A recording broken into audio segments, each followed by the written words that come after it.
I was recently making one of my regular visits to one of our deaneries. This is something I do several times a year, setting aside a week to spend time in one particular part of the diocese.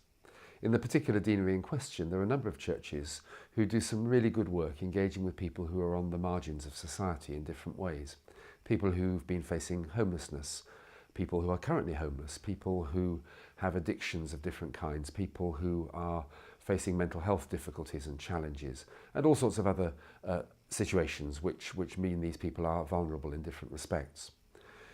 And as I met with some of these folks who are being served by these parishes, I found myself in conversation with them about their situations, their life experiences, the things which they were facing. And we talked about what the Christian faith and what the church community might offer. And one of these people I was talking to said to me that the really important thing for him was to find hope for the future, hope for his life, hope that things could be different, hope that he could change. Hope is a theme which runs through this season of Advent in which we now find ourselves. Christian hope, hope for salvation, hope for encounter with God, hope for God encountering us, hope for new beginnings, ultimately hope of heaven. We also find ourselves in a situation at the moment in the world where people have got lots of questions and there's uncertainty. Mr. Trump is going to be the President of the United States.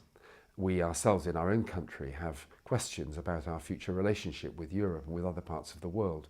People are confused about the future. The future is uncertain. And again, maybe people are looking for hope, looking for something to give some certainty, some direction to life, some meaning for their lives.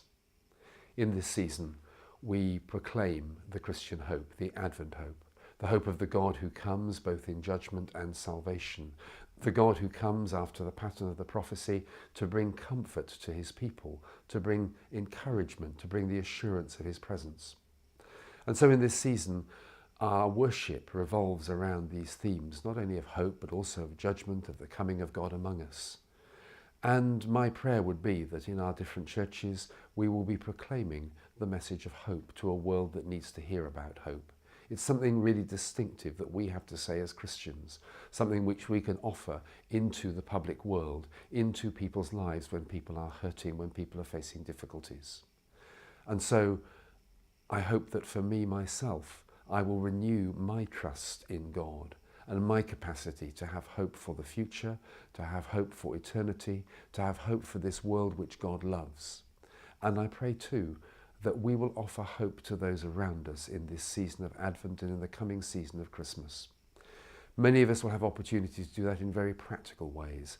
Many of our churches are engaged, for example, in providing winter shelters for homeless people, in visiting those who are isolated at this time of year, in being alongside those for whom cold weather is a difficulty, and many, many other practical expressions of Christian hope in this season. So may it be that the God of hope gives us new hope, refreshed hope for this season, for ourselves and for the world around us.